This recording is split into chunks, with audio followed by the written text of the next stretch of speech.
الله والصلاة والسلام على سيدنا محمد وعلى آله وأصحابه أجمعين، أما بعد.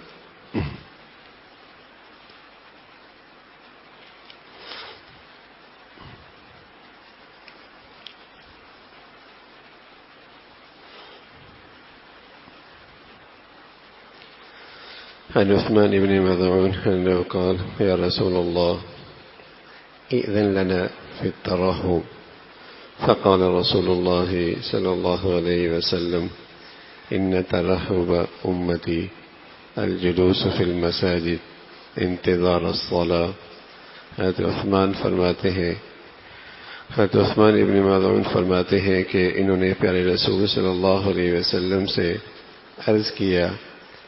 کہ اے اللہ کے رسول، مجھے رہبانیت اختیار کرنے کی اجازت دیجیے۔ رہبانیت یعنی سب سے ہٹ کٹ کے کہیں دور جا کے پڑاؤ ڈال دینا، جنگل میں، پہاڑوں میں یکسوئی کے ساتھ اللہ کی عبادت کرنے کے لیے۔ تو یا رسول اللہ، مجھے اس بات کی اجازت دیجیے کہ میں رہبانیت اختیار کروں۔ تو آپ علیہ الصلوۃ والسلام نے فرمایا: میری امت کی رہبانیت نماز کے انتظار میں مسجدوں میں بیٹھنا ہے۔ میری امت کی رہبانیت نماز کے انتظار میں مسجدوں میں بیٹھنا ہے۔ یہ میری امت کی رہبانیت ہے۔ اس پر اسے وہ سب کچھ مل جائے گا جو کہیں سب سے ہٹ کٹ کے دنیاوی زندگی سے اور دنیاوی منافع سے سب کو خیر بات کہہ کے کہیں یکسوئی کے ساتھ اللہ کو یاد کرنے کے لیے بیٹھتا ہے، اسے وہ سب کچھ مل جائے گا جو مسجدوں میں نماز کے انتظار میں بیٹھنے والا ہے، اسے اللہ اسی نظر سے دیکھیں گے۔ تو فرمایا میری امت کی رہبانیت ہے مسجدوں میں نماز کے انتظار میں بیٹھنا۔ یہ بہت بڑا عمل ہے۔ پھر اللہ کے نبی صلی اللہ علیہ وسلم نے فرمایا: آدمی کی وہ نماز جو جماعت سے مسجد میں ادا کرے، اس کی اس نماز کے مقابلے میں جو اپنے گھر میں یا اب اپنے بازار میں پڑھے، ثواب میں 25 گنا زیادہ ہوتی ہے۔ کسی بازار میں اور کسی اسٹور میں اسے 25% رعایت ملے، 1 پر 25 ملے، تو کتنا آدمی اس کا اہتمام اور کتنی اسے اپنے لیے ایک نعمت سمجھتا ہے۔ تو رسول کریم صلی اللہ علیہ وسلم نے فرمایا: جو شخص نماز تو پڑھتا ہے لیکن نماز پڑھتا ہے گھر میں پڑھتا ہے، نماز تو پڑھتا ہے جماعت سے بھی پڑھتا ہے لیکن گھر میں پڑھتا ہے، اس کے بالمقابل وہ آدمی جو نماز پڑھتا ہے اور جماعت سے پڑھتا ہے اور پھر مسجد کا اہتمام کرتا ہے، تو اسے 25 گنا زیادہ اجر ملتا ہے۔ وجہ یہ ہے کہ جب بندہ اچھی طرح وضو کر کے مسجد کی طرف جاتا ہے اور اس جانے میں نماز کے سوا اس کی کوئی اور دنیاوی مقصد نہیں ہوتا، تو اس کے ہر قدم پہ اس کا ایک درجہ بلند کیا جاتا ہے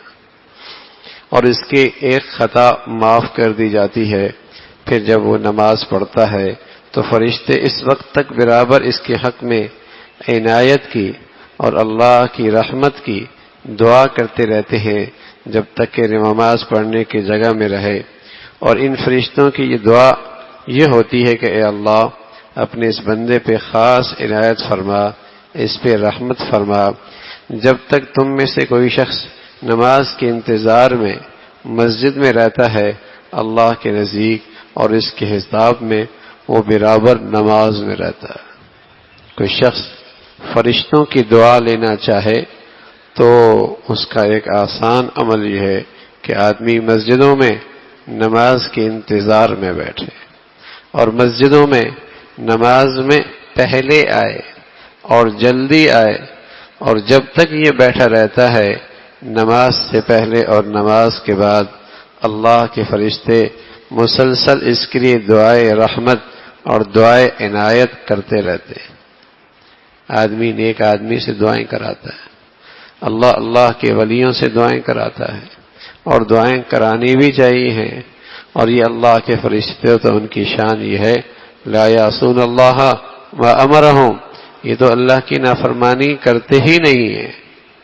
ان سے تو اللہ کی نافرمانی سرزد ہی نہیں ہوتی۔ اور جس خوش نصیب کے لیے ان کی دعائیں ہو جائیں اور اس کے حق میں فرشتوں کی دعائیں ہو جائیں تو یہ تو اللہ کے مقبول بندوں کی علامت ہے کہ اللہ کے مقبول فرشتے اس کے لیے دعائیں کر رہے ہیں۔ اور یہ سب کچھ اس پر ہے کہ مسجد میں آتا ہے، کس پر ہے؟ مسجد کا اہتمام کرتا ہے، کس پر ہے؟ نماز میں مسجد کی جسے کہیں کہ فکر رکھتا ہے۔ اللہ کے نبی صلی اللہ علیہ وسلم فرمایا کرتے تھے کہ جو اللہ کے بندے اندھیروں میں مسجدوں کو جاتے ان کو بشارت سنا دو کہ ان کے اس عمل کے سلسلے میں قیامت کے دن ان کو اللہ کی طرف سے نور کامل عطا ہوگا۔ وہ لوگ جو مسجدوں میں جاتے ہیں اندھیروں میں، رات عشاء کی نماز ہے، صبح فجر کی نماز ہے، ظاہر ہے اس میں اندھیرے ہوتے ہیں، اور ان وقتوں میں جو خاص طور پہ نمازوں کا اہتمام کر رہے، رسول کریم صلی اللہ علیہ وسلم نے فرمایا بشر المشائین فی الظلم، جو لوگ اندھیروں میں مسجدوں میں جاتے ہیں انہیں نور کامل کی خوشخبری سنا دو، کل قیامت میں اللہ انہیں ایک نور عطا فرما دیں گے، اور جس نور کے سہارے یہ آخرت کی تمام گھاٹیوں سے بآسانی اپنی منزل تک جا پہنچے۔ تو یہ نور اس خوش نصیب کے لیے ہے جو راتوں میں اور دن میں اور صبح فجر کی مسجد میں اہتمام سے مسجد میں آتے ہیں۔ ابو قتادہ فرمایا کرتے تھے رسول کریم صلی اللہ علیہ وسلم نے فرمایا اذا دخل احدکم المسجد فلیرکع رکعتین قبل ان یجلس، آپ علیہ الصلوۃ والسلام نے فرمایا جب تم میں سے کوئی شخص مسجد میں داخل ہو تو اس کو چاہیے کہ بیٹھنے سے پہلے 2 رکعت شکرانے کے ادا کرے۔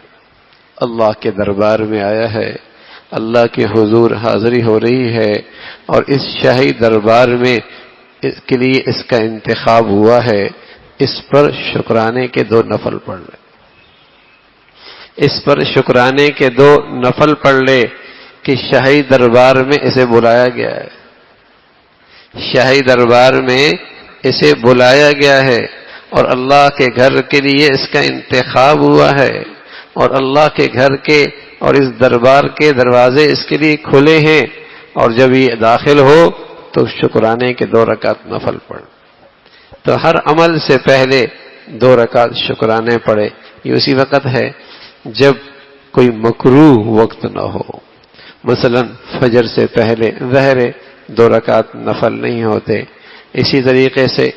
اگر ایک آدمی اس وقت مسجد میں حاضر ہوا جب امام جمعے کا خطبہ دے رہا ہے، ظاہر اس وقت نوافل نہیں ہوتے، یا نماز جماعت کھڑی ہو گئی، ظاہر اس وقت جسے کہیں کہ وہ 2 رکعتیں نوافل نہیں ہوتی۔ لیکن عام حالت میں جیسے ایک آدمی عصر میں آیا ہے یا عشاء میں آیا ہے یا اسی طریقے سے ظہر میں آیا ہے، ان اوقات کے اندر یا کسی اور وقت مسجد میں اس کی حاضری ہوئی ہے اور اللہ نے اسے اپنے دربار میں بلایا ہے، تو سنت یہ ہے کہ اور عمل سے پہلے یہ 2 رکعت تحیت المسجد ادا کرے۔ عادت ہے اسی طریقے سے ظاہر جب وہ مسجد میں آ رہا ہے تو ایک ہی نیت میں ایک ہی رکعت ایک ہی عمل میں 2 نیتیں بھی کر سکتا ہے، وضو کے تحیت الوضو کی بھی نیت کر سکتا ہے، اور تحیت المسجد یعنی طہارت کا شکریہ بھی اور مسجد میں حاضری کا شکریہ بھی، یہ دونوں نیت بھی ان نفلوں کے اندر کی جا سکتی ہیں، اور یہ بڑی فضیلت کی بات ہے، بڑی فضیلت کی بات ہے۔ حضرت بلال رضی اللہ تعالیٰ عنہ جب اللہ کے نبی صلی اللہ علیہ وسلم معراج سے جنت کی سیر کر کے دنیا میں تشریف لائے تو بلال کو بلایا، بلال تم کون سا ایسا عمل کرتے ہو کہ ہم جنت میں گئے اور تمہاری قدموں کی آہٹ ہم نے آگے سنی کون سا ایسا عمل کرتے ہو؟ تو اللہ کے نبی صلی اللہ علیہ وسلم سے بلال فرمانے لگے یا رسول اللہ اور تو کوئی ایسا عمل نہیں ہے، البتہ یہ ہے کہ جب بھی وضو کی ضرورت پڑتی ہے تو دیر نہیں کرتا اور فوراً وضو کر لیتا ہوں، اور ہمیشہ وضو میں رہنے کی، طہارت میں رہنے کی عادت بنائی ہوئی ہے، جب بھی موقع ملتا ہے تو فوراً وضو کر لیتا ہوں اور 2 رکعت شکرانے کی بھی ادا کرتا ہوں۔ تو اللہ کے نبی صلی اللہ علیہ وسلم فرمایا ہاں بھائی، یہی وہ عمل ہے جس پر اللہ نے تمہیں یہ فضیلت عطا فرمائی ہے، تمہیں یہ مقام عطا فرمایا ہے۔ تو مسجد میں حاضری اور پھر جماعت میں شریک ہونا اور مسجد میں نماز کے لیے انتظار میں بیٹھے رہنا، جب تک یہ آدمی کسی لغو بات میں مشغول نہیں ہوتا اور جب تک کہ یہ اللہ کے ذکر کے علاوہ کسی اور کام میں مشغول نہیں ہوتا، مسلسل یہ مسجد میں اللہ کے فرشتوں کی دعاؤں کا مستحق رہتا ہے۔ جیسے نماز کے اندر آدمی فضولیات میں مشغول ہو جائے نماز نہیں رہتی، ایسی اگر کوئی آدمی مسجد میں آ کر فضولیات میں مشغول ہو جاتا ہے تو کہ نماز کے انتظار میں رہنا ایسا ہے جیسے نماز میں رہنا ہے، ایسے وہی اجر مل رہا ہوتا ہے جیسے یہ مسلسل نماز میں ہے۔ تو جب اس ادب کے ساتھ اور اس اللہ کے گھر کی عظمت کے ساتھ اور احترام کے ساتھ یہ مسجد میں رہتا ہے تو مسلسل یہ اجر و ثواب پاتا رہتا ہے۔ اللہ ساری زندگی اپنے گھر میں آنا جانا نصیب فرما دے اور اپنے گھر کی عظمت، محبت، احترام نصیب فرمائے۔ اللہم لک الحمد کلو ولک الشکر کلو، اللہم لک الحمد کلو ولک الشکر کلو،